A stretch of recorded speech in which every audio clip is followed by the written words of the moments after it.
Hi, I am Morten Solvik, Vice President of Mahler Foundation and host of the Mahler Hour, where we bring you the personalities, places, and projects happening right now in the Mahler community around the world. Welcome. Before we begin with our Mahler Society profile of the Sociedad Mahler Mexico, I would like to greet its honorary president, Enrique Diemecke, conductor, violinist, composer, and the artistic general director of the fabled Teatro Colón in Buenos Aires. Welcome, Maestro Diemecke. Thank you very much. I'm happy to be here. It's an honor. Hi, Marina. Hi, everybody. It is really a great opportunity to meet you all, even though we are in this lockout. But thanks to this technology, we can be all closer together and talking about our favorite person in the world, especially in the musical world, which is Gustav Mahler. I know that you are not, by coincidence, honorary president of the Sociedad Mahler. Mahler has played a big part in your life, hasn't he? Since a very early age, I got involved with his music, and now I just came out a book that talks about my biography about that, and it's called Enrique Diemecke, Biography with Music of Mahler. And it's written by Jose Angel Leiva, which is a wonderful writer. And in chats that we'll be talking about the life itself, and every time it comes out something from my mouth saying about the trees, I say, yes, about Mahler. And yes, the water, yes, because Mahler. And blah, blah, blah, Mahler. And he said, what is all this about Mahler? I said, well, you know, I can see music everywhere a lot because of him. So the book is inclined to do that. And it has several things, you know, pictures, and has 11 chapters. And each chapter is about me when I was growing up, where I was growing up. But the number was 11 because of the 10 symphonies plus the from the Erde. And at the end of the 11th chapter, it comes out a little description of each of the symphonies. And I have pages that are this description of the scores. And also it has a little thing, a QR. This QR, then you just can put your telephone, your smartphone, and it would pop up immediately the music of Mahler's First Symphony. So that's a new thing that is been developing, and I presented it. I think it's the first time a book has that, and it has to be with music of Mahler. Tell me, why Mahler and why this obsession? Is there any way that you can explain what your journey into this person's music has come to mean to you, and why it is so important? You know, when I was growing up, I was playing violin, playing French horn, and having those two instruments to me had a lot interest in the variety of composers. But when it came of the French horn, so I discovered was a lot of music written for the French horn, and a lot of passages. And I got it more and more interesting. And then I started playing the music and playing in the orchestra's violin or French horn. And then when I had the opportunity of conducting, then I was feeling everything. And I said, now I understand what Mahler was doing here. He was really having the orchestra as an instrument, as a virtuoso instrument.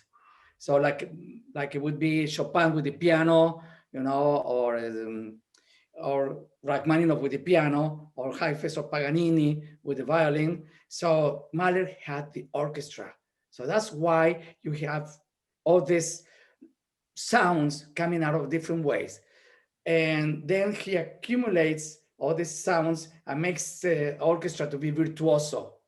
So even when you are not playing, you have to be listening, you have to be participating, you are part of it. So more and more and more I got into it. So finally, I couldn't see anything in my life more than that.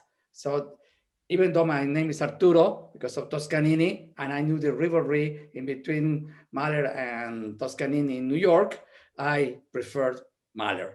So I had that feeling, and now when I conduct all his symphonies, and I've been doing it in Argentina, in Mexico, in the United States, and in Colombia, and China, Russia, and New Zealand, where I was music director, and in France. So it's an obsession in many ways, but I can see that he really is being a support, and especially right now in this blackout, when I was doing all these chats about Mahler, each symphony was describing something very important. How we can really go through all of this throughout the music.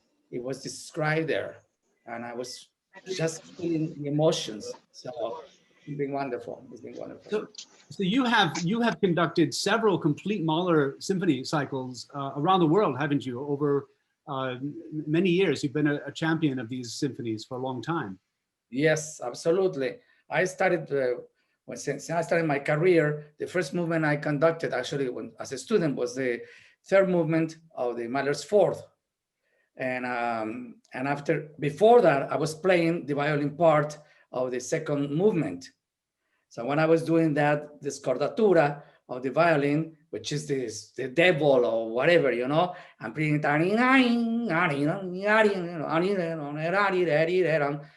I have a perfect pitch. So for me, it was very difficult to play that because I have to do in a different, I have to be hitting the notes in the same place, but it would sound differently. And it was like a torture. So I was suffering so much. And I told my teacher, this is so difficult. To me, said, yeah, just concentrate. And I did it. And then I had to conduct the third movement. And when I conducted the third movement, I put my violin down and I got up and conducting the third movement. And it was a great feeling. And after the concert, and it was actually a great success because we were 4 conductors conducting each movement. Our teacher came to us and talked to us. And when he came to me and I said, giving me the part of the third movement and having to play the second movement was very difficult. He said, you know what? That's why I gave you the third movement. No one ever is going to tell you what is the feeling in between going from evil to good. You know it, you felt it, you have the anxiety, you have the insecurity that you were going to doing well. And at the same time, you have to create this emotion and everybody would hear that violin and it was devilish and it was menacing. And then you had to go and calm everyone and say, now this is the moment of relaxation, of seeing yourself inside so you can construct to God and imagine heaven.